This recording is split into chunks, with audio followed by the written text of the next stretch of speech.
গরম গরম ভাতের সঙ্গে শিম আলুর এই রেসিপিটা থাকলে আর কোনো কিছুর প্রয়োজন হবে না বন্ধুরা, খেতে এতটাই দারুণ লাগে। তার জন্য পুরো ভিডিওটা দেখুন কিভাবে আমি রান্নাটা করেছি। তার জন্য এখানে আলু আর শিম দেখুন আমি বানিয়ে নিচ্ছি। শিমগুলো কিন্তু গোটা গোটাই রেখেছি, খালি বেছে নিয়েছি ভালো করে, আর আলুটা লম্বা করে কেটেছি। এবারে কড়াই দিয়ে দিচ্ছি সরষের তেল,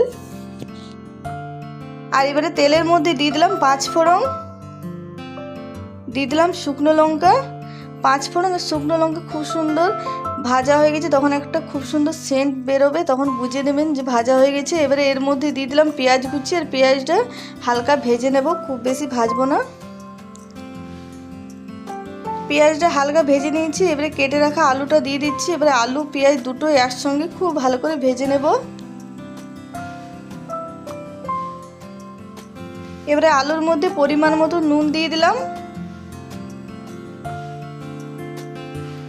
আর আলু পেঁয়াজ দুটোই খুব সুন্দর ভাজা হয়ে গেছে। এবারে এর মধ্যে টমেটো কুচি দিয়ে দিলাম,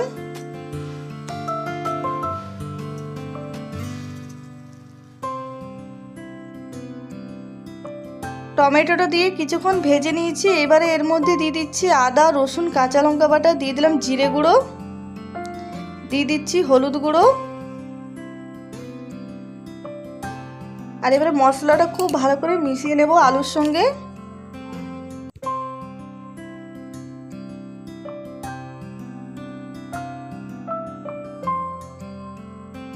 আর আলুটা বেশ কিছুক্ষণ কষিয়ে নিয়েছি মশলার সঙ্গে। এবারে শিমটা আমি দিয়ে দিচ্ছি, আর শিমটাও খুব ভালো করে মিশিয়ে নেব।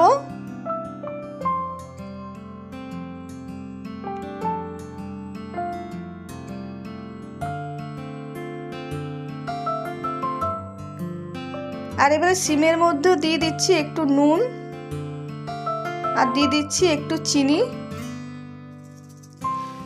আর এবারে শিমটা খুব ভালো করে কষিয়ে নেব।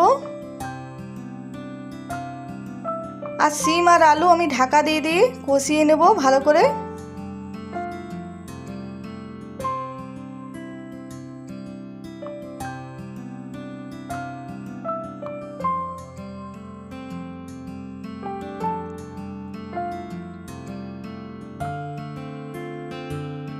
আর দেখুন বেশ কিছুক্ষণ কষিয়ে নিয়েছি, আর শিমটা অনেকটা সেদ্ধ হয়ে গেছে কষাতে কষাতে। আর এবারে এর মধ্যে কিছু রসুনের কোয়া দিয়ে দিলাম, এতে খেতে দারুণ লাগবে। আর এবারে একটু জল দিয়ে দিচ্ছি, কষানোতেই আলু আর শিম অনেকটা সেদ্ধ হয়ে গেছে, তার জন্য একটু জল দিয়ে দিলাম। আর জল দিয়ে ভালো করে মিশিয়ে আমি ঢাকা দিয়ে দিচ্ছি, আর ঢাকাটা খুলে নিচ্ছি কিছুক্ষণ পর।